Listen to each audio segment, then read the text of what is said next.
நீங்கள் தவறவிட்ட எபிசோடுகளை இப்பொழுதே காணுங்கள் உங்கள் Tandivan.com மற்றும் Tandivan யூடியூப் சேனலில்.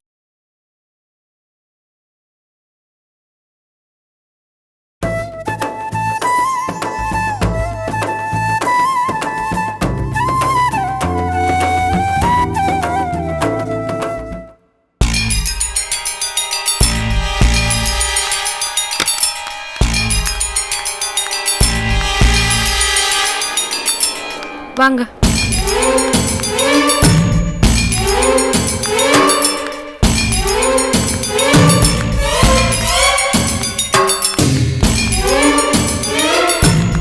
டாக்டர் எங்க இருக்காங்க? இந்த ரூம்குள்ள தான் இருக்காங்க.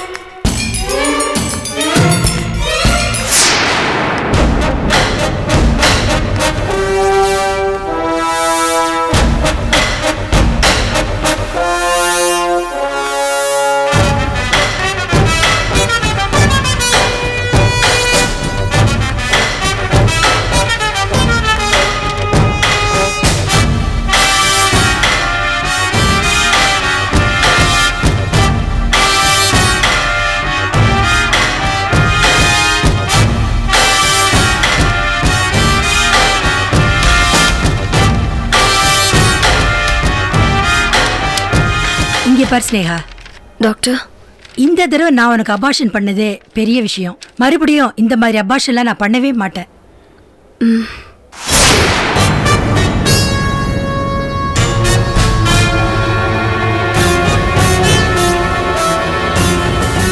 எனக்கு தெரிஞ்சவங்க ரொம்ப சொன்னதுனாலையும் இதனால எனக்கு எந்த பிரச்சனையும் வராதுங்கிறதுனாலையும் தான் நான் உனக்கு இந்த அபார்ஷன் பண்ணேன். இனிமேலாவது எச்சரிக்கையா இருமா. இனி இந்த மாதிரி அபார்ஷன்லாம் பண்ணிக்கிட்டீங்கன்னா உன் உடம்புல கெட்டு போகும். ஷுவர் டாக்டர், இனிமே இந்த மாதிரி நடக்காம பாத்துக்கிறேன். ஏம்மா, நான் உங்ககிட்ட ஒன்று கேட்டா நீ தப்பா எடுத்துக்க மாட்டியே? கேளுங்க டாக்டர். இல்ல, உன் கழுத்துல தாலி இல்ல, ஆனா நீ உன் புருஷனோட சேர்ந்து வாழறேன்னு சொல்லிட்டு இருக்க. அப்போ நீயும் உன் புருஷனும் கல்யாணம் பண்ணிக்காமலே சேர்ந்து வாழறீங்களா? ஆமா டாக்டர். என்னம்மா நீ, ஒரு பாதுகாப்புக்காகவாது ரிஜிஸ்டர் மேரேஜ் பண்ணிக்க வேண்டாமா? தேவையில்லை டாக்டர், எனக்கு அவர் மேல நம்பிக்கை இருக்கு. இப்படித்தான் பொண்ணுங்க ஆம்பளைங்களை நம்பி நம்பி எல்லாரும் ஏமாந்து போறாங்க. நாளைக்கு உன் புருஷனுக்கு உன்னை பிடிக்காம அவன் விட்டுட்டு போயிட்டானா? இல்ல டாக்டர், அவரு ரொம்ப நல்லவர். என்னை விட்டுட்டு போகாத அளவுக்கு நான் அவரை பாத்துக்குவேன்.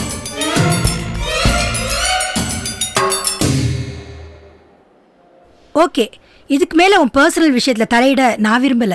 ஆனா ஒண்ணு, உனக்கும் உன் புருஷனுக்கும் குழந்தை பெத்துக்க விருப்பம் இல்லைன்னா யாராவது ஒருத்தர் ஃபேமிலி பிளானிங் ஆபரேஷன் பண்ணிக்கலாம் இல்லையா? இல்ல டாக்டர், ஆக்சுவலா இந்த தடவை தான் ஏதோ தெரியாம அபோர்ஷன் பண்ண வேண்டிய சூழ்நிலை ஆயிடுச்சு. நெக்ஸ்ட் டைம் இப்படி ஆச்சுன்னா நான் கண்டிப்பா குழந்தை பெத்துக்கிறேன்.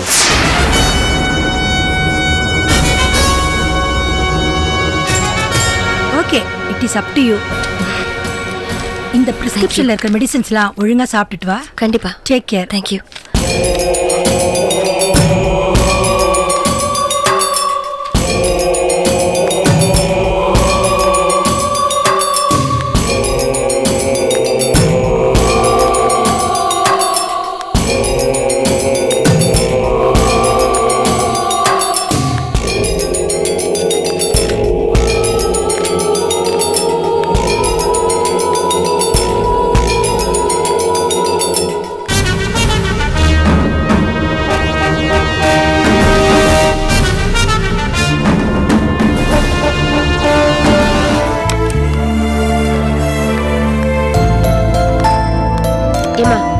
அதான் தூங்குறாங்களே, அப்புறம் வந்து பாருங்களேன். நான் கிளம்புறேன் நீ. சரி.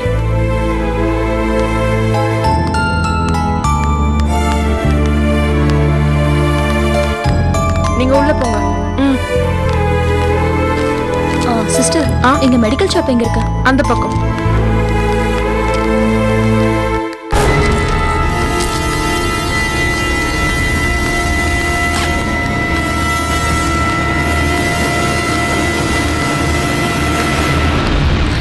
ஏய் நில்லு. பார்த்துட்டு ஒன்னும் பேசாம போனா என்ன அர்த்தம்? உன்கிட்ட பேசுறதுக்கு ஒண்ணுமே இல்லைன்னு அர்த்தம். ஹே, சமாளிக்காத. உன்னால என் கூட பேச முடியல. அந்த அளவுக்கு உன் நிலைமை மோசமா இருக்கு. ரொம்ப அழட்டிக்காத. நீ கர்ப்பமா இருக்கிறது வெளியில தெரியலங்கிறதால இவ்ளோ தைரியமா சுத்திட்டு இருக்க.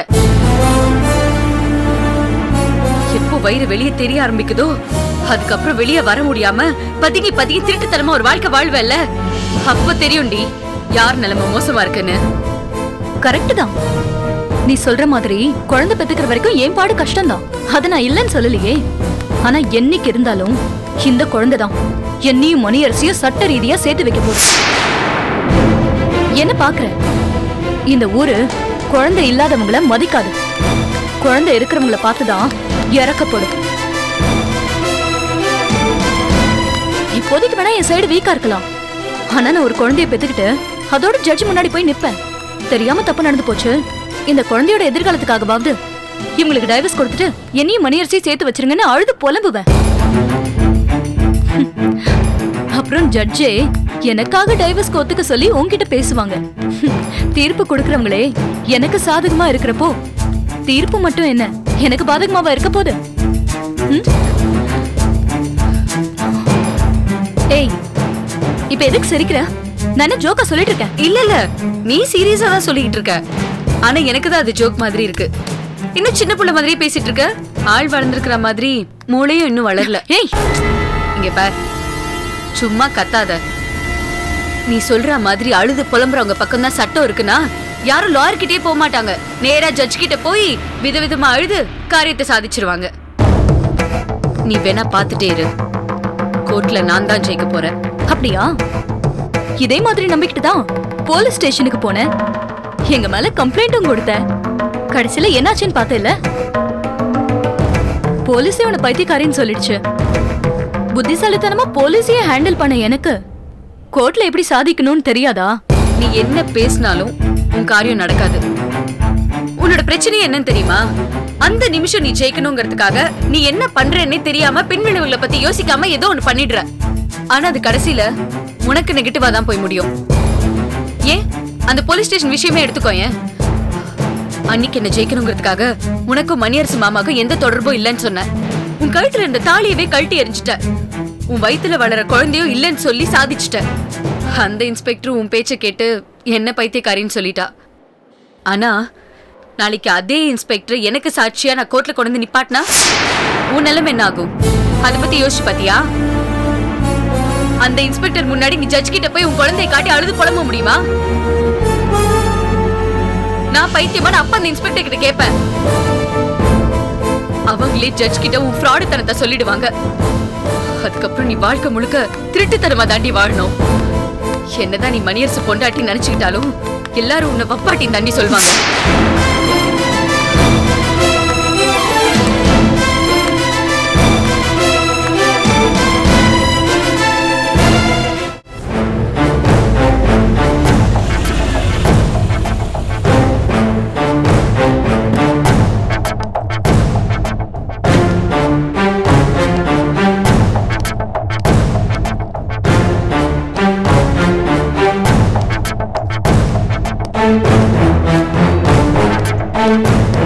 என்ன அம்மாவும் பொண்ணு வாசல்லே இருக்கீங்க, வீட்டுக்குள்ள இருக்காம?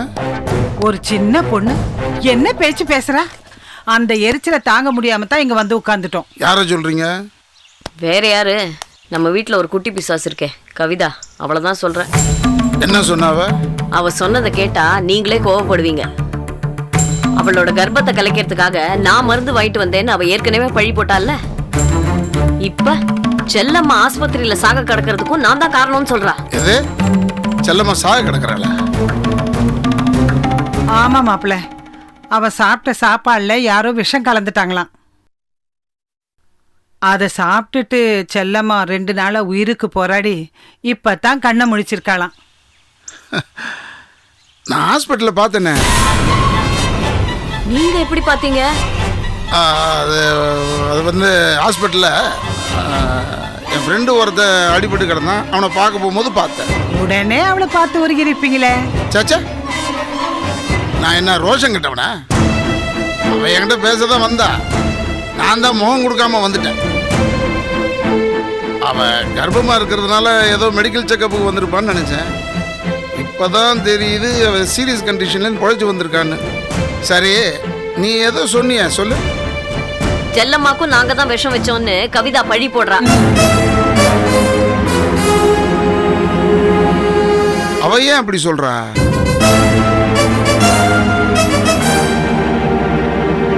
என்ன மாப்பிள்ள நீங்க யாராவது ஏதாவது சொன்னாக்க உங்க பொண்டாட்டி உடனே சந்தேகப்படுவீங்களா?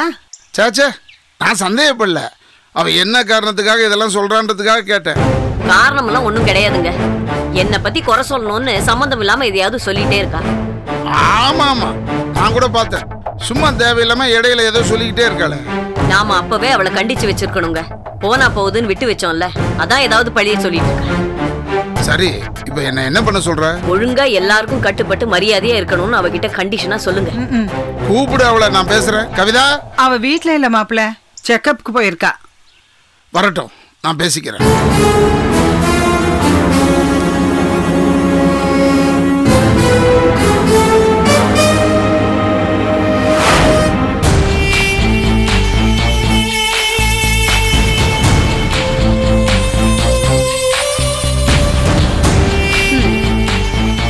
அதெல்லாம் சரி, நீங்க 2 பேரும் போலீஸ் கிட்ட இருந்து எப்படி தப்பிச்சீங்க? மேடம், தப்பு செய்யறவன் பேர் தான் அக்யூஸ்ட். ஆனா தப்பு செய்ய சொல்லவே போலீஸ் கிட்ட எப்படி தப்பிக்கலான்னு பிளான் போடுறான் பாத்தீங்களா? அவன் தான் ஒரிஜினல் கிரிமினல். அதான் நான். நீங்க விஷ பாட்டில் நண்ட குட்டிங்களே, அதுக்கு முன்னாடியே நான் ஒரு ரூட் போட்டு வச்சிட்டேனா? கொஞ்சம் புரியும்படியா சொல்லுங்களேன். நான் சொல்றேன் மேடம். செல்லம்மாவோட அண்ணி முத்தழகை பத்தி நாங்க ஏற்கனவே உங்ககிட்ட சொல்லியிருக்கோம். அவங்களும் ஒரு வகையில உங்களை மாதிரியே செல்லம்மாவால பாதிக்கப்பட்டவங்க தான். ஆமா மேடம், செல்லம்மாவை பழி வாங்குறதுக்காக அவங்களும் நீங்க கொடுத்த மாதிரியே ஒரு மருந்தை சிவசுகிட்ட கொடுத்தாங்க மேடம். அதுவும் பாய்சன் தான். என்ன வித்தியாசம்னா, நீங்க செல்லம்மாவை சாகடிக்கிறதுக்காக பாய்சன் கொடுத்தீங்க, அவங்க செல்லம்மா வயிற்றுல வளர்ற குழந்தைய சாகடிக்கிறதுக்கு பாய்சன் கொடுத்தாங்க. அவ கர்ப்பமா வேற இருக்காளா?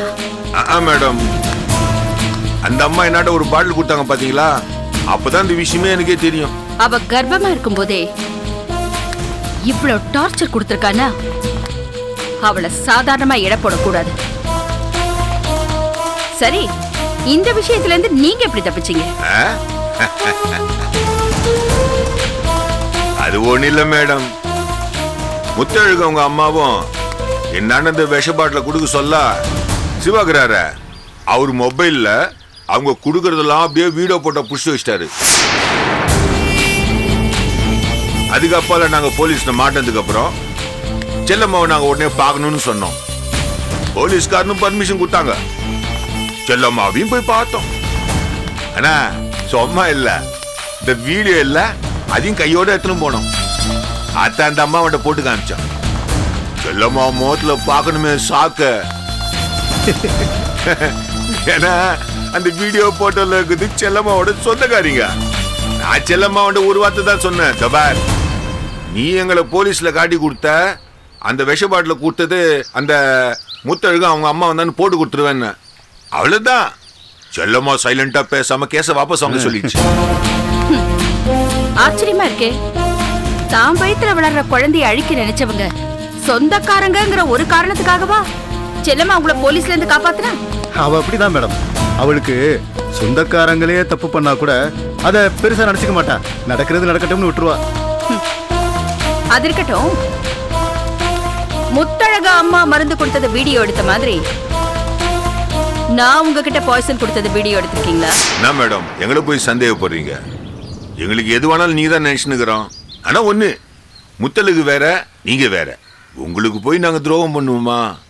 போலீஸ்ல உங்களை பத்தி ஒரு வார்த்தை கூட நாங்க வாயை திறக்கல, போதுமா? சரி சரி, சும்மா ஒரு சந்தேகத்துக்காக கேட்டேன். அதை போய் பெருசா எடுத்துக்காதீங்க. அப்புறம் நான் பார்க்கணுமே, அந்த முத்தழக பார்க்கணுமே. முத்தழகையா? நீங்க என்னத்துக்கு மேடம் முத்தழக பார்க்கணும்? நான் முத்தழக பத்தி முன்னாடி கேள்விப்பட்டப்பவே என் கூட அவளை சேர்த்திருக்கணும். இந்த அளவுக்கு பிளான் பண்ற ஒருத்தி என் கூட இருந்தானா செல்லம்மாவை இன்னும் ஈஸியா அழிச்சிடலாம். மேடம், முத்தழகை விட அவங்க அம்மா தான் இந்த அளவுக்கு பிளான் பண்றது. மேடம், அந்த பெரியம்மா வேணா கூட சேர்த்துக்குங்க. ஆனா ஒண்ணு மேடம், உங்க 3 பேரையும் சந்திக்க வைக்கிறது என் பொறுப்பு. அதை நான் பாத்துக்கிறேன். என்ன சிவா சொல்றேன்? கண்டிப்பா. அத செய்ங்க முதல்ல. அவங்களும் என் கூட்டணியில வந்துட்டா ஒரேடியா செல்லம்மாவை தலையெடுக்க விடாம பண்ணிடுவேன்.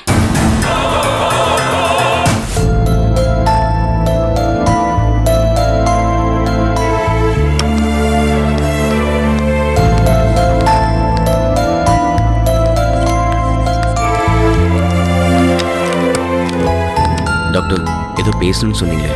உட்காருங்க சார், சொல்றேன். என்ன டாக்டர்? முதல்ல நீங்க உட்காருங்க ப்ளீஸ். செல்லம்மாவுக்கு பயப்படுற மாதிரி ஒன்றும் இல்லை, ஷீ இஸ் நார்மல்னு சொன்னீங்க. இப்போ வந்து என்கிட்ட பேசணும்னு கூப்பிட்டீங்க. அதான். அவங்களுக்கு ஒன்றும் ப்ராப்ளம் இல்லை, ஆனா அவங்க வயித்துல வளர்ற குழந்தைக்கு தான் இப்ப ப்ராப்ளமே. குழந்தைக்கு என்ன பிரச்சனை டாக்டர்? இத பாருங்க, பதட்டப்படாம நான் சொல்றத கொஞ்சம் பொறுமையா கேளுங்க. உங்க ஒய்ஃப் சாப்பிட்டது ரொம்ப பவர்ஃபுல்லான பாய்சன். அதுல இருந்து அவங்கள காப்பாத்தியாச்சு. ஆனா அதுக்காக பாய்சனோட பாதிப்பு இருக்காதுன்னு சொல்ல முடியாது. அந்த பாய்சன் அவங்க வயித்துல வளர்ற குழந்தைய பாதிச்சாலும் பாதிக்கலாம். அப்படி பாதிக்கிற பட்சத்துல பிறக்கிற குழந்தை ஊனமாவோ மூளை வளர்ச்சி இல்லாம இருக்கிறதுக்கோ வாய்ப்பு இருக்கு. என்ன டாக்டர் என்னென்னமோ சொல்றீங்க? டாக்டர், என் பொண்டாட்டியை காப்பாத்தின மாதிரி எனக்கு பிறக்க போற குழந்தையையும் எந்த குறையும் இல்லாம நீங்க தான் காப்பாத்தணும். சாரி சார், அப்படி ஒரு உறுதியை என்னால கண்டிப்பா கொடுக்க முடியாது. அப்படி சொன்னா நாங்க என்னதான் பண்றது டாக்டர்? நான் வேணும் தான் வேற ஒரு யோசனை சொல்றேன். நான் சொல்றது உங்களுக்கு கொஞ்சம் கஷ்டமா தான் இருக்கும், பட் வேற வழி இல்லை.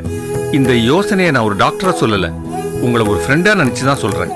பேசாம அந்த குழந்தைய கருவிலேயே கலைச்சிடலாமே.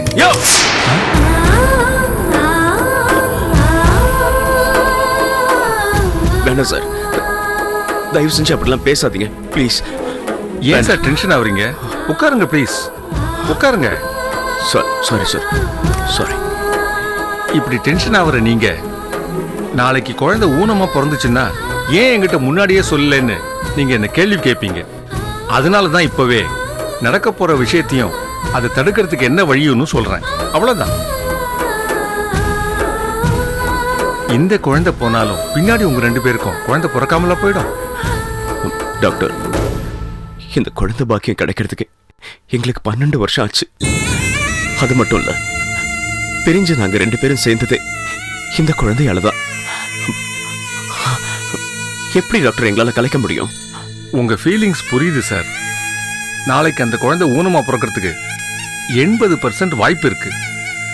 அப்படி ஊனமா பிறந்துச்சுன்னா அது உங்களுக்கும் கஷ்டம், அந்த குழந்தைக்கும் கஷ்டம்.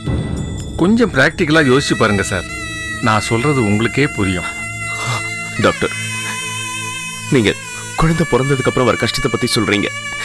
இப்ப நான் போய் செல்லம்மா கிட்ட இந்த குழந்தைய கலைச்சிடலான்னு சொன்னா அதை தாங்க முடியாம அடுத்த நிமிஷமே போய் சேர்ந்துருவா டாக்டர். ஒரே சமயத்துல 2 உயிரை நான் பலி கொடுக்கணுமா? டாக்டர், நாங்க முழுசா உங்களை தான் நம்பணும். ஆனா நீங்களே இவ்வளவு தூரம் சொன்னதுக்கு அப்புறம் இனி நாங்க அந்த கடவுளை தான் நம்பணும்.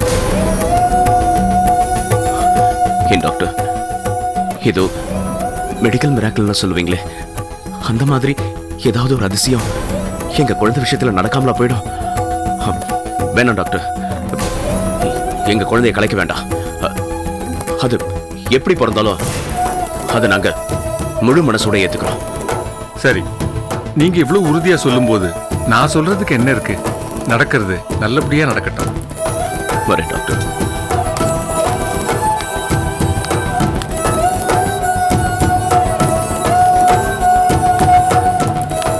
டாக்டர், உங்களை கெஞ்சி கேட்கிறேன், எக்காரணத்தை கொண்டோ எங்க குழந்தை விஷயம் என் செல்லம்மாக்கு தெரிய வேண்டாம். இப்போதைக்கு குழந்தை பிறக்கிற வரைக்குமாவது அவ சந்தோஷமாவே இருக்கட்டும். குழந்தை பிறந்ததுக்கு அப்புறம் அவ சந்தோஷமா இருக்கணுமா வேணாமான்னு அந்த ஆண்டவன் தீர்மானிக்கட்டும்.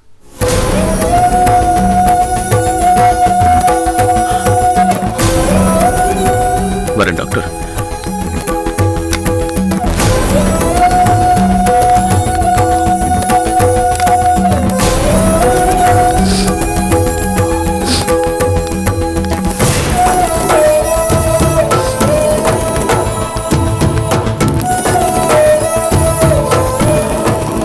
என்னப்பா ஏன் அவர் மாதிரியா இருக்க? ஒன்றும் இல்லை சித்தப்பா, ஒன்றும் இல்லை.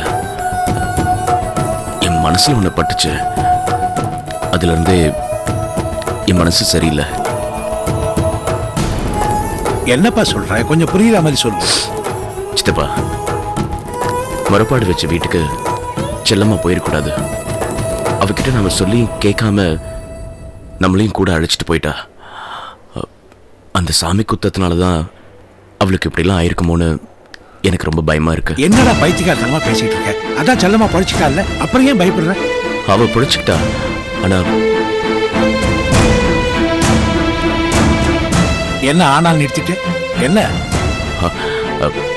ஒன்றும் இல்லை சித்தப்பா, செல்லம்மா இப்படியே பிழைச்சிக்கிட்டா, ஆனா மறுபடியும் அவளுக்கு ஏதாவது ஆயிடுமோன்னு தான் பயமா இருக்கு. அவ என்னைக்கடா பிரச்சனை இல்லாம இருந்திருக்கா? இல்ல அவ பிரச்சனையை பார்த்து என்னைக்காவது பயந்துருக்காளா? இதுவரைக்கும் அவளா சில விஷயங்களை விட்டு கொடுத்து போயிருப்பாளே தவிர அவ எந்த இடத்துலையும் தோத்தது கிடையாது. அதை ஞாபகம் வச்சுக்கோ. இருக்கலாம், மனுஷங்களால வந்த பிரச்சனைய அவ சமாளிச்சிருக்கலாம். ஆனா தெய்வம் கோவப்பட்டு தர தண்டனையில இருந்து செல்லம்மா இப்படி தப்பிக்க முடியும்? கஷ்டம்தான். தண்டிக்கிற சாமி கிட்டே சரணாகதி அடையிற தவிர வேற வழியே இல்லப்பா. முத்தழகு வீட்டோட குலசாமி கிட்ட போய் செல்லம்மாவுக்கும் செல்லம்மாவுக்கு எதுவும் ஆயிடக்கூடாதுன்னு வேண்டிட்டு வரலாம் சித்தப்பா. நீ அவங்க வீட்டு குலசாமி தான் வேணும்னு அவசியமே இல்லடா. எல்லா சாமியும் ஒண்ணுதான்ப்பா. உன் மனசுக்கு பிடிச்ச எந்த கோயிலுக்கு வேணாலும் போகலாம். ஆனா உன் பிரார்த்தனை கண்டிப்பா சேர வேண்டிய இடத்துல போய் நிச்சயமா சேர்ந்துரும். புரியுதா? மனசை போட்டு குழப்பிக்காம தைரியமா இரு. நான் சாப்பிட ஏதாவது வாங்கிட்டு வந்துடுறேன்.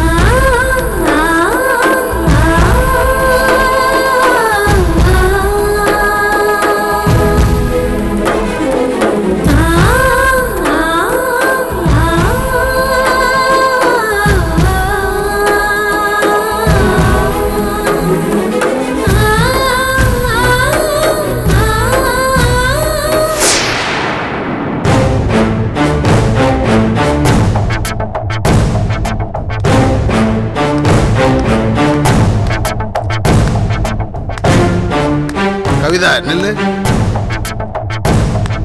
உன் மனசுல நீ என்ன நினைச்சிட்டு இருக்க? மாமா, என்னாச்சு மாமா? என்னாச்சு மாமா? முத்தழகும் அவங்க அம்மாவும் உன்னோட வயசுல எவ்வளவு பெரியவங்க. அவங்களுக்கு நீ மரியாதை தரவேனா? அதை விட்டுட்டு சும்மா அவங்களை குத்தம் சொல்றியாமே? நான் என்ன மாமா சொன்னேன்? நான் எதுவும் சொல்லலையே. என்ன எதுவும் சொல்லலையே? ஒன்னும் தெரியாத மாதிரி பேசுற. முத்தழகு தான் செல்லம்மா கருவை கலைக்கிறதுக்கு மருந்து கொடுத்துருக்கா. அதனாலதான் அவங்க சாவு கிடக்குறாங்கன்னு சொல்லியிருக்க.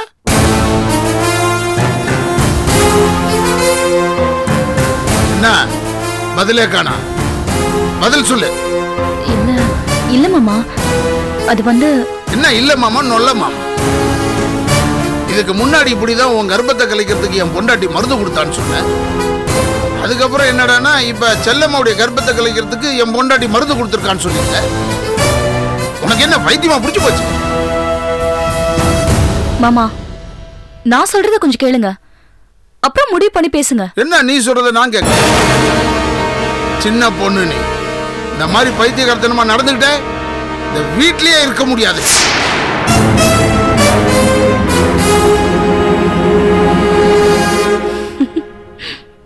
மாமா, ஏன் இப்படி கோவப்படுறீங்க?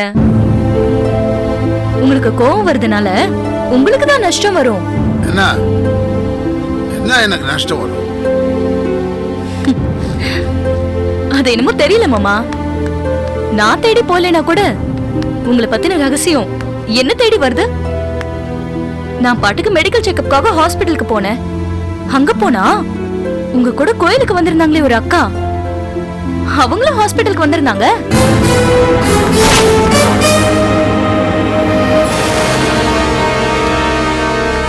அவங்க எதுக்கு அங்க வந்திருக்காங்கன்னு பார்த்தா அபார்ஷன் பண்றதுக்காக வந்திருக்காங்களா?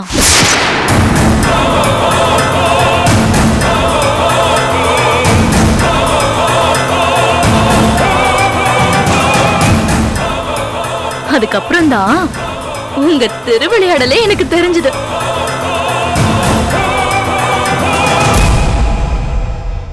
ஏய், என்ன நீ பாட்டுக்கு சம்பந்தம் இல்லாம பேசிக்கிட்டு இருக்க? இங்க தொட்டு கடைசியில என் மேலேயே குத்தம் சொல்ல ஆரம்பிச்சிட்டியா? சரி, நான் வேணா இதை முத்தழகு அக்கா கிட்ட சொல்றேன். எது உண்மைன்னு அவங்களே சொல்லட்டும்.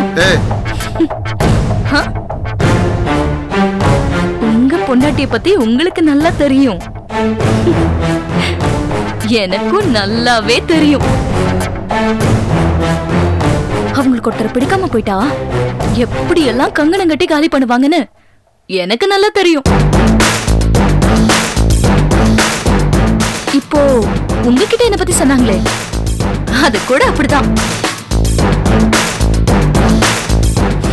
மாமா, அவங்கள பத்தி நான் சொன்னது உண்மையோ இல்லையோ, உங்களை பத்தி நான் சொன்னது உண்மைன்னு உங்களுக்கே தெரியும். இந்த உண்மை இந்த வீட்ல எல்லாருக்கும் தெரிஞ்சு போயிடுச்சுன்னு வச்சுக்கோங்களேன். அதுக்கப்புறம் உங்களுக்கு நீங்க எந்த மரியாதையும் இல்லாம போயிடும். உங்க தம்பிங்க இருக்காங்களே, அவங்களே உங்களை மதிக்காம போயிடுவாங்க. நான் சொன்னதையெல்லாம் நல்லா யோசிச்சு முடிவு பண்ணிட்டு அப்புறமா என்கிட்ட வந்து பேசுங்க. நீங்க பேசுறத வச்சுதான் நான் என்ன பேசணுங்கிறத முடிவு பண்ணணும். வரட்டா?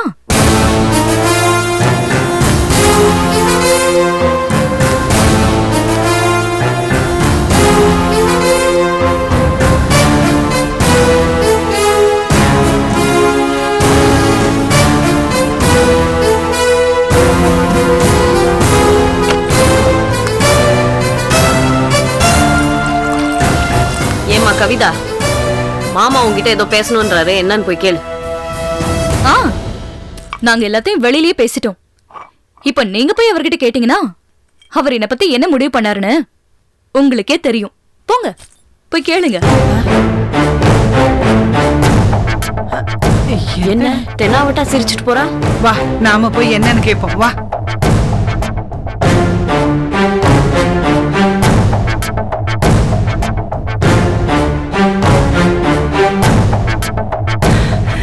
என்ன மாப்பிள, கவிதாவை கண்டிச்சிட்டீங்கல்ல? நல்லா கண்டிச்சு பேசிட்டு. நீங்க ரெண்டு பேரும் அவகிட்ட இருந்து 2 அடி தள்ளியே இருங்க. அவ சின்ன பொண்ணு, ஏதாவது விவரம் தெரியாம உளறிக்கிட்டே இருப்பா. ஏன் நீங்க 2 பேரும் அவகிட்ட சரியா நின்னுட்டு இருக்கீங்க? ஏங்க, நாங்க ஒண்ணும் அவகிட்ட மல்லு கட்டல. அவதான் தேவையில்லாம வந்து வம்பு பண்றா. அவ ஏதாவது சொன்னா 2 காது இருக்குல்ல, இந்த பக்கம் வாங்கி இந்த பக்கம் விடுறது. இத ஒரு பெரிய விஷயமா எடுத்துக்கிட்டு என்கிட்ட வந்து கம்ப்ளைண்ட் பண்றீங்க. ஏங்க, அவளை கண்டிச்சு வைக்க சொன்னா எங்க கிட்ட கத்துறீங்க? உங்ககிட்ட தான் கத்த முடியும். தேவை இல்லாம பிரச்சனையை பெருசு பண்ணாதீங்க. போங்க, போய் வேலையை பாருங்க. போங்க. வாமா, மாப்பிள்ள போக்கே சரியில்லைம்மா. ஏதாவது ஏத்தி விட்டுட்டே இருக்காதீங்க. ஒன்றும் இல்லை, நாங்க ஏதோ புலம்பிக்கிட்டு இருக்கோம். பெரியவங்களா லட்சணமா இல்லாம. என்ன முத்தழகி, அவளை கண்டிச்சு வைக்க சொன்னா இவர் நம்ம மேல கோவப்படுறாரு. ஒன்னும் புரிய மாட்டேங்குதே. நில்லு. என் வீட்டுக்காரர்கிட்ட என்ன போய் சொன்ன? அக்கா, சில விஷயங்கள்ல நீங்க தான் எனக்கு குரு. நீங்க எப்படி பேசுவீங்களோ அதே மாதிரி தான் நானும் அவர்கிட்ட பேசினேன். பாரு, மறுபடியும் சம்பந்தம் இல்லாம பேச ஆரம்பிச்சிட்டாமா. நான் சொல்றதுல இருக்கிற சம்பந்தம் உங்களுக்கு புரியுற வரைக்கும் நீங்க இப்படியே கேட்டுட்டு இருக்க வேண்டியதுதான். வேற வழியே இல்ல.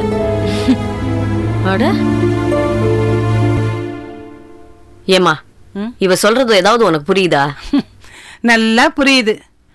இவளை இந்த வீட்டுல கொண்டு வந்து வச்சு ஓன் தலையில நீ ஏன் மண்ணை வாரி கொட்டிக்கிட்டேன்னு.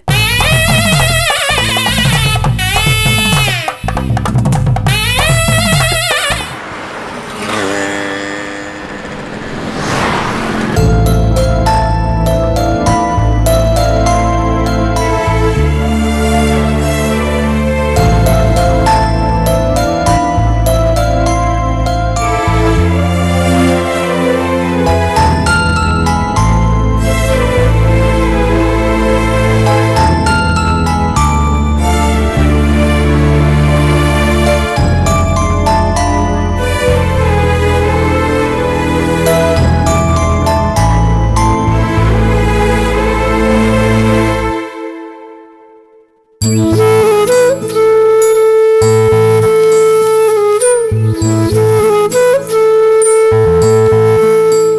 ஹாஸ்பிட்டல்லையே உங்களை பார்க்க தான் நிறைய விசிட்டர்ஸ் வந்திருக்காங்க.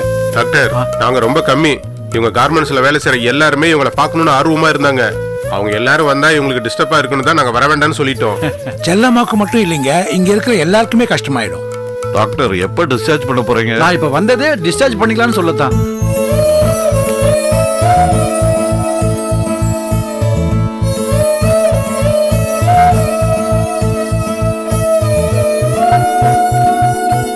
இனிமே கொஞ்ச நாளைக்கு ஸ்பைசியா சாப்பிடாதீங்க. கஞ்சி மாதிரி லிக்விடான ஐட்டங்கள்லாம் சாப்பிடுங்க. நான் எழுதி தர மெடிசன்ஸை ஃபாலோ பண்ணுங்க. சரி சார், சீஃப் டாக்டர் உங்ககிட்ட சொல்ல வேண்டியதெல்லாம் சொல்லிட்டாருல்ல?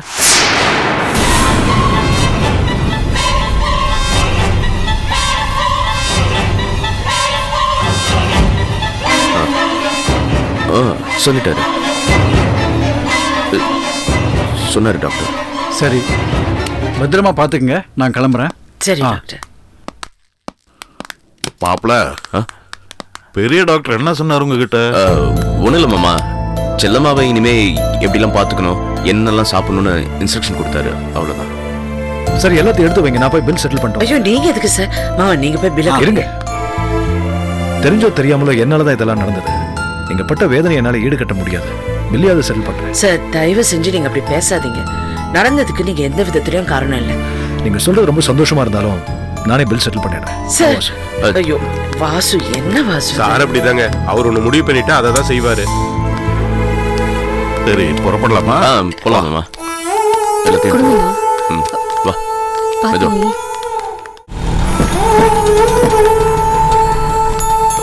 வா செல்லம்மா, பார்த்து மெதுவா. போ.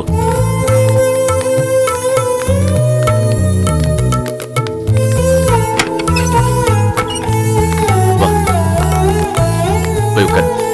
வாங்க சார். உட்காருங்க.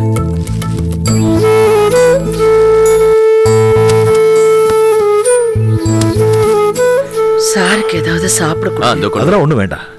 நீங்க உடம்பு போட்டு அலட்டிக்காதீங்க. இந்த கார்மெண்ட் ஃபேக்டரி விஷயத்தை கொஞ்ச நாள் மறந்துடுங்க. அதெல்லாம் இவங்க பாத்துக்குவாங்க. ஆமாங்க, நாங்க கார்மெண்ட்ஸை பாத்துக்கிறோம். நீங்க கொஞ்ச நாளைக்கு ரெஸ்ட் எடுங்க. ஒரு 2 நாளுக்கு மட்டும் தான் ரெஸ்ட் எடுப்பேன். அதுக்கப்புறம் என்னால ஒரு நிமிஷம் கூட ரெஸ்ட் எடுக்க முடியும். உனக்கு ரெஸ்ட் இல்லைன்னா பரவாயில்ல, ஆனா உன் வயிற்றுல வர குழந்தைக்கு ரெஸ்ட் வேணும் இல்லையா? அதை கொஞ்சம் யோசனை பண்ணி பாரு. டேய் உடம்புல, அவ இப்படிதான் பேசுவா. நீ தான் கிட்ட இருந்து எல்லாம் பாத்துக்கணும், புரியுதா? ஆமாங்க, நான் கத்தி குத்து பட்டு கிடந்தப்ப நீங்க எனக்கு உடம்ப பாத்துக்க சொல்லி அட்வைஸ் எல்லாம் பண்ணீங்க. அதே அக்கறையும் உங்க மேல காட்டிக்க வேண்டாமா? அம்மா, நான் கார்மெண்ட்ஸ் போறேன். 3 நாள் ஹாஸ்பிட்டலுக்கு அலைஞ்சமா, அந்த பக்கமே போல. சரி, நீங்க போய் பாருங்க. வாங்க சார். அப்ப நானும் கிளம்புறேன். சரி சார். நீங்க உட்காருங்க, உடம்பு பாத்துக்கங்க, ஜாக்கிரதையா பாருங்க.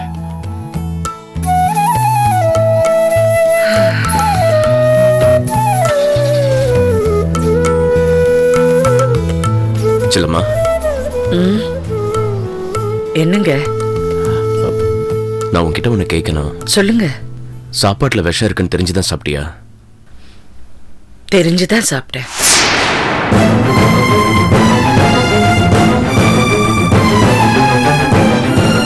எப்படி செல்லம்மா சாப்பாட்டுல விஷம் இருக்குன்னு தெரிஞ்சு? மதுமிதா சாப்பாட்டுல விஷம் கலந்துருக்குன்னு சொன்னாங்க. அப்பவே ஏதோ தப்பு நடந்திருக்குன்னு புரிஞ்சுக்கிட்டேன். ஏன்னா மதுமிதா காரணம் இல்லாம அப்படி சொல்ல மாட்டாங்க. உங்களுக்கு தெரியாம நீங்க கொண்டு வந்த சாப்பாட்டுல யாரோ விஷம் கலந்துருக்காங்க. அது புரிஞ்சுக்கிட்டுதான் நான் அந்த சோத்தை சாப்பிட்டேன். செல்லம்மா, சாப்பாட்டுல விஷம் இருக்குன்னு தெரிஞ்சிருந்து சாப்பிட்டிருக்கே, ஏன் இப்படி ஒரு முட்டாள்தனம் பண்ண? நான் ஒன்னும் முட்டாள்தனம் பண்ணலைங்க. சாப்பாட்டுல விஷம் கலந்தது நாம இல்லைன்னு நிரூபிக்கத்தான் அந்த சோத்தை சாப்பிட்டேன். செல்லம்மா, நாம தப்பு பண்ணல நிரூபிக்கிறதுக்காக இவ்வளவு பெரிய ரிஸ்க் எடுக்கணுமா? அதுவும் நீ கர்ப்பமா இருக்க இந்த சமயத்துல. அந்த நிமிஷத்துல நான் எதை பத்தியும் யோசிக்க முடியல.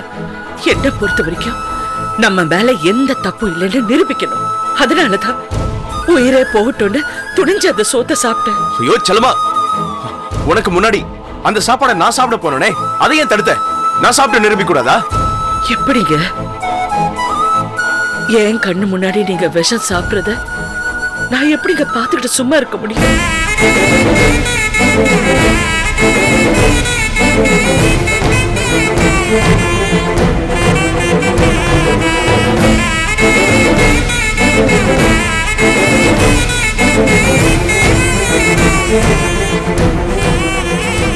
இவ்வளவு நல்லவளா இருக்கியே, உன்னை பார்த்து பார்த்து கவனிச்சுக்கிட்டாலும் இந்த மாதிரி சமயத்துல உனக்கு தகுதியானவன் தானான்னு நான் யோசிக்கிறேன் செல்லம்மா.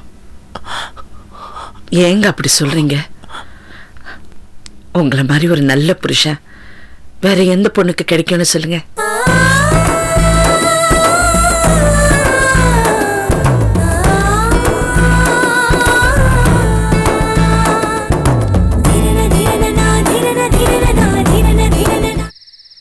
கவிதா,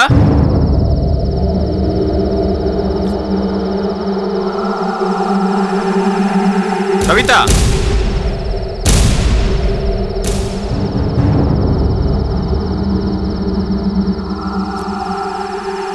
இங்கே வந்து நின்றுட்டு இருக்க? உன்னதான் கேக்குறேன்.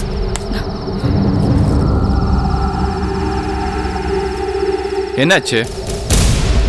யாராவது ஏதாவது சொன்னாங்களா? ஆமா. யாரு? எங்க அண்ணனா இல்ல எங்க அண்ணியா? அமுதா. அமுதாவா? அவளை நீ எங்க பார்த்த? நேத்து ஹாஸ்பிட்டலுக்கு செக்அப் போனேன்ல, அங்கதான் அவளை பார்த்தேன். அவ எதுக்கு ஹாஸ்பிட்டலுக்கு வந்தா? எதுக்கோ வந்தா. இப்ப அதுவா முக்கியம்? அவன் ஓவரா பேசிட்டா. நீங்க அவளை எப்பதான் ஒரேடியா கழட்டி விட போறீங்க? ஏய், நானும் மாட்டேன்னு சொல்றேன். அவ டைவர்ஸ் கொடுக்காம இழுத்து அடிச்சா நான் என்ன பண்ண முடியும்? அதுக்காக காலப்புற இனி அவளையும் மெயின்டைன் பண்ணலாம்னு நினைக்கிறீங்களா? அறிவு கட்டத்தமா பேசாத. சரி, இப்ப நான் என்ன பண்ணணும் நீயே சொல்லு. அவளை போய் பாருங்க. இனிமே நம்ம விஷயத்துல தலையிட வேணாம்னு சொல்லி மிரட்டி டைவர்ஸ் பேப்பர்ல கையெழுத்து போட சொல்லுங்க. மிரட்டலுக்குலாம் பயந்தவ அவ இல்ல. முதல்ல மிரட்டி பாருங்க, அதுக்கப்புறம் பயப்படுறாளா இல்லையான்னு தெரியும். இங்கே இருந்துகிட்டு அவ பயப்பட மாட்டான்னு சொல்லாதீங்க. வேணாம் கவிதா, புடவை கடையில் நடந்த பிரச்சனைக்கே அவ போலீஸ் ஸ்டேஷன் வரைக்கும் போயிட்டான். ஏதோ போய் சொல்லி சமாளிச்சுட்டு வந்தோம். இப்ப மறுபடியும் போய் மிரட்டினேன்னு வச்சுக்கோ, இதான் சாக்குன்னு மறுபடியும் போலீஸ் ஸ்டேஷன் போயிடுவா. அப்புறம் என்ன போய் சொல்லி தப்பிக்கிறது? நல்லா இருக்குங்க நீங்க பேசுறது. அமுதா பயப்பட மாட்டான்னு சொல்லிட்டு நீங்க இப்படி பயந்து செத்துட்டு இருக்கீங்க. உங்களுக்கு கொஞ்சம் கூட வெக்கமா இல்ல?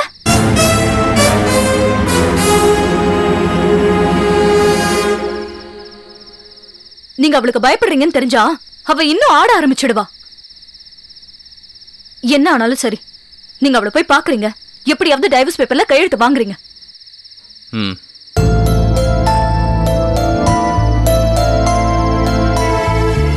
அமுதா என்னைக்கு டைவர்ஸ் கொடுக்கறாளோ அன்னைக்குதான் நம்ம நிம்மதியா குடும்பம் நடத்த முடியும். அது முதல்ல புரிஞ்சுக்கோங்க.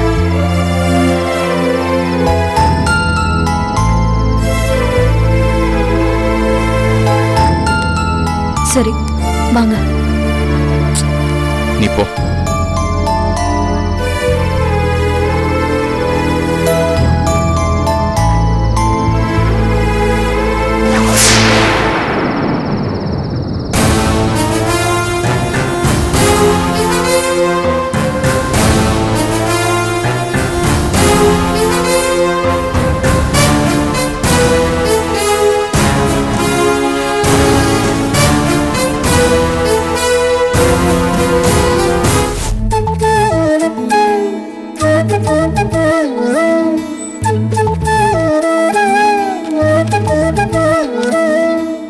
வாசு உட்காருப்பா. பரவாயில்ல, இருக்கட்டும் சார். நாளைக்கு ஒர்க்கர்ஸ்க்கெல்லாம் சம்பளம் கொடுக்கணும். அது இல்லாம புதுசா சில மெட்டீரியல்ஸ் எல்லாம் வாங்கணும். ஆனா பேங்க் பேலன்ஸ் கம்மியா தான் இருக்கு. இது ரெண்டுல ஏதாவது ஒண்ணுதான் பண்ண முடியும். வர வேண்டிய செக்ஸ் எல்லாம் வந்துடுச்சா? ஒரு 2 நாள் எல்லா செக்கும் வந்துடும். வாசு, வேலைக்காரங்க ஒரு 2 நாள் பொறுத்துக்க சொல்லலாம். இருக்கிற பணத்துக்கு மெட்டீரியல் வாங்கிடுவோம், இல்லைன்னா வேலை நின்று போயிடும். வேண்டாம் மாமா, வேலை செய்யறவங்களுக்கு எக்காரணத்து கொண்டோம் சம்பளம் லேட்டா கொடுக்க வேண்டாம். ஏமா இப்படி சொல்ற? எல்லாருக்கும் ஏதாவது ஒரு செலவு இருக்கும் மாமா. சம்பளம் தேதி மனசுல வச்சுக்கிட்டு ஏதாவது ஒரு திட்டம் போட்டிருப்பாங்க. 2 நாள் கழிச்சு சம்பளம் கொடுக்கறேன்னு சொன்னோம்னா எல்லாரும் சலிப்பா வேலை பார்ப்பாங்க. நமக்கும் உறுத்தலா இருக்கும் சம்பளம் இவ்வளவு லேட்டா கொடுக்கறோன்னு. அதான் சொன்னேன்.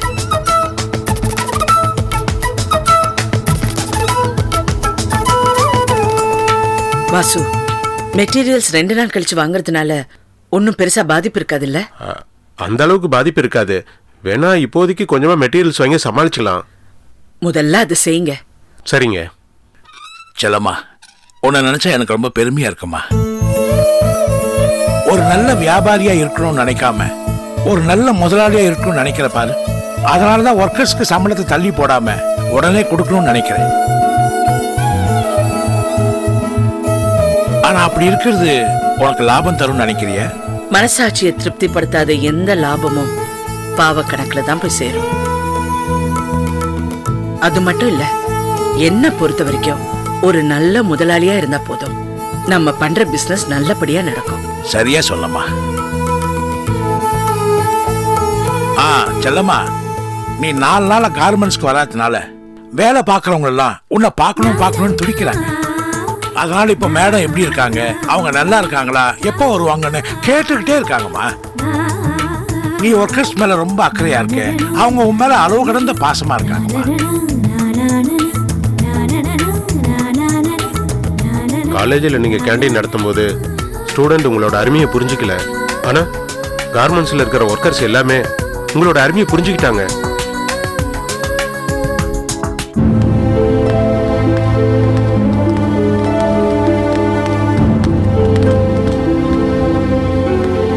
அண்ணி,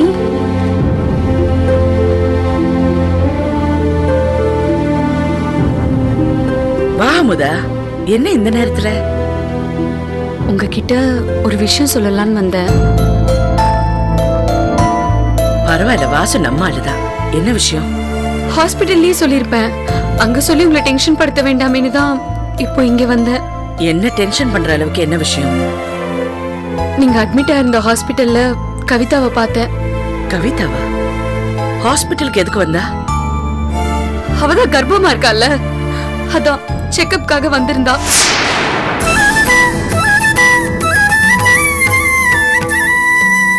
என்ன பார்த்த உடனே என்ன வம்பு கிழக்க ஆரம்பிச்சிட்டா. நீங்க சொன்னீங்கல்ல அவளை பார்த்த உடனே பேசாம போயிடுன்னு, நானும் அதே மாதிரி தான் இருந்தேன். ஒரு கட்டத்துக்கு அப்புறம் என்ன என்னால கண்ட்ரோல் பண்ணிக்க முடியல, நானும் திரும்பி சண்டை போட்டுட்டேன்.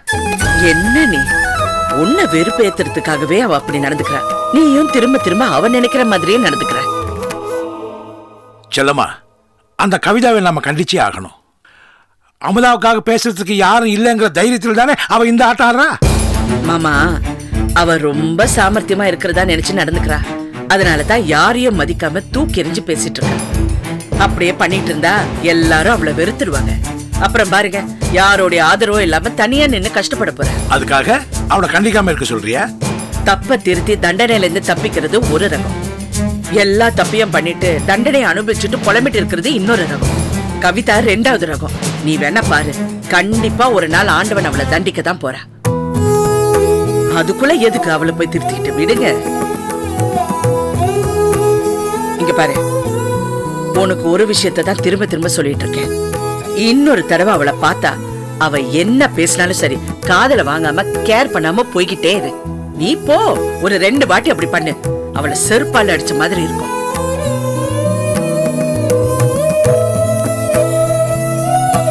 சரி அண்ணி, இப்போ உங்க உடம்பு எப்படி இருக்கு? நல்லா இருக்கேன். அண்ணா இங்க கடைக்கு போயிருக்காரு. சரி, நான் கிளம்புறேன் அண்ணி. ஏய், இந்த நேரத்துல எப்படி போவ? நீ ஒண்ணு பண்ணு, சாப்பிட்டு இங்கே தங்கிட்டு காலையில போ. இல்ல அண்ணி, வார்டன் ரொம்ப ஸ்ட்ரிக்ட், லேட்டா போனா திட்டுவாங்க. நான் கிளம்புறேன். அதுக்காக எப்படி ராத்திரி நேரத்துல தனியா போவ? வாசு, இங்க வாங்க. என்னங்க?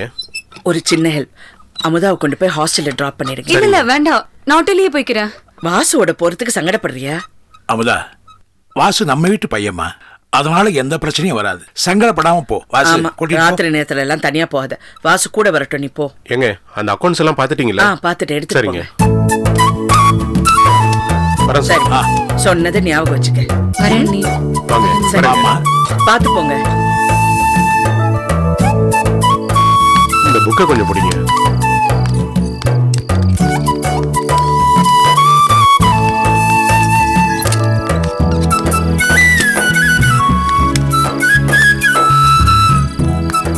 வரேன் நீ.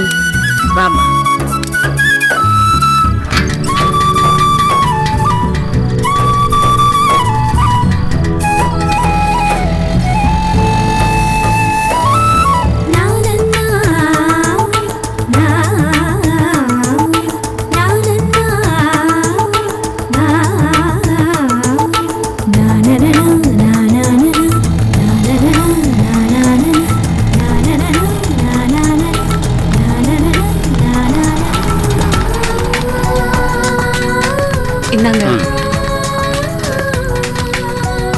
ரொம்ப தேங்க்ஸ். எதுக்குங்க தேங்க்ஸ் எல்லாம்? என்னால முடிஞ்ச ஒரு சின்ன உதவி, அவ்வளவுதான். நீங்க போங்க. ரொம்ப நல்லா இருக்கு.